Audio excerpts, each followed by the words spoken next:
Yay! Yay!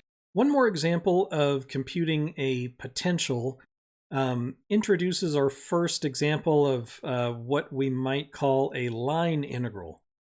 Something a little bit more advanced from vector calculus, but really this isn't really even much of a line integral, but it does introduce the concept. So it's probably worth going over. And here it is. Suppose I've got an electric field, and we're going to say that this electric field, let's say E it's constant. It's a constant and uniform electric field, and it's just pointing in some direction. And I'm just going to give it simple numbers. Let's say it's 3x and 2y. And what I want to do is I have these points, A and B and C and D. And what I want to do is I want to find the change of potential going between these different points. So I want to measure the difference in potential between these points.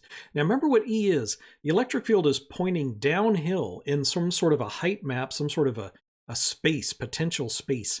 The electric field is pointing the direction downhill.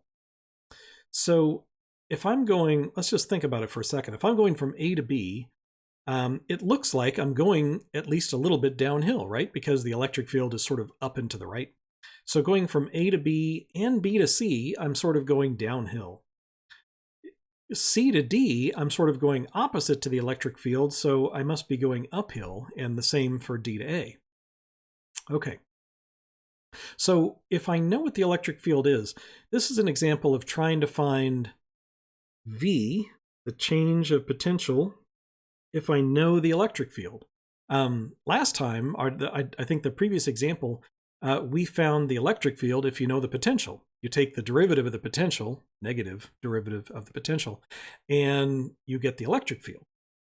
But how do you do the reverse thing? Suppose I want to go the other way. Well, I still got to have a minus, but instead of a derivative, if the electric field is the derivative of the potential, then the potential is the opposite of the derivative, so the integral of the electric field. So I got to do the electric field from A to B. The electric field times some distance, right? It depends on how far downhill I go. That's what delta V, I want to know how far downhill, what's the height difference between those 2 points? Well, it matters how far I go downhill, right? So it's going to be the electric field times the distance, and it's the dot product that matters, right? So this is going to be E dot dl. This is something that you should probably keep in mind. It's the dot product because it's only the electric field in the direction of the displacement, right? It's only in the direction of going downhill that matters. What I'm saying is, if you go perpendicular to the electric field, you aren't changing height at all because the electric field points downhill. So that's not changing your height. So it's only in the direction of the electric field that matters for a change in height, change in potential. Okay. In this case,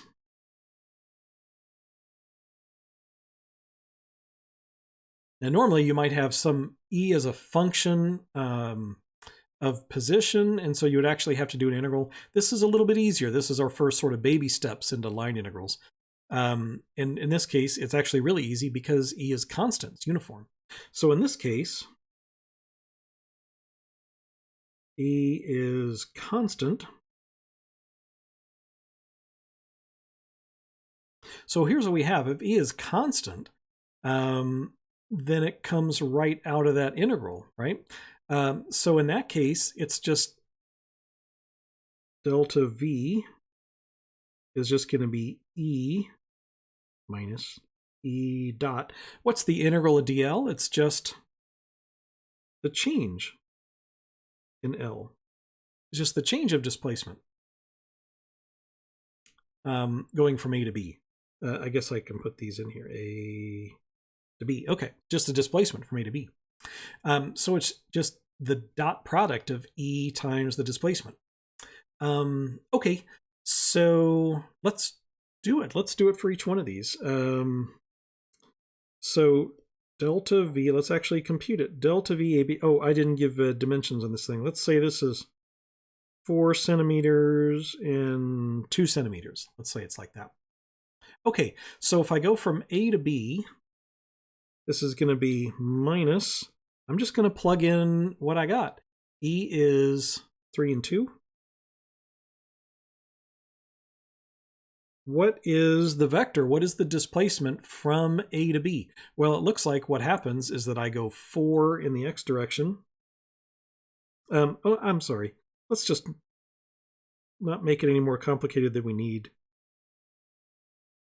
Let's say meters, 4 meters and 2 meters.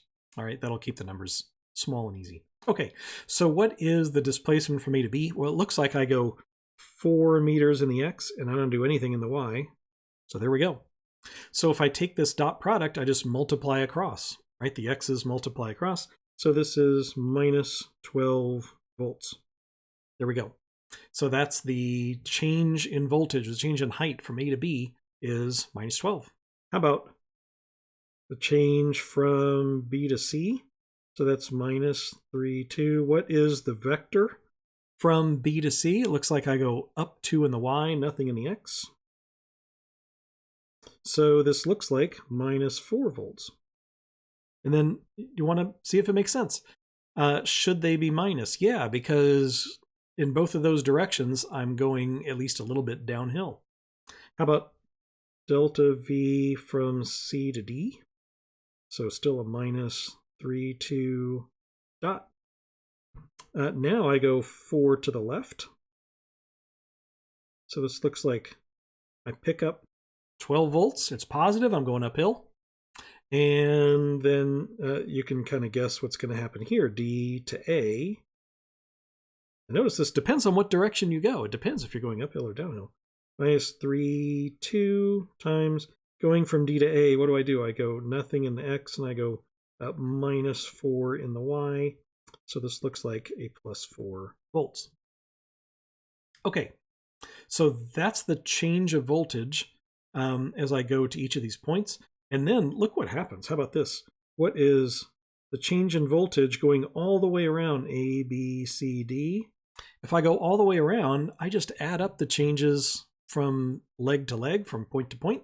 And if you add them all up, look what happens. I get 0. That's sort of a general result too, right? This is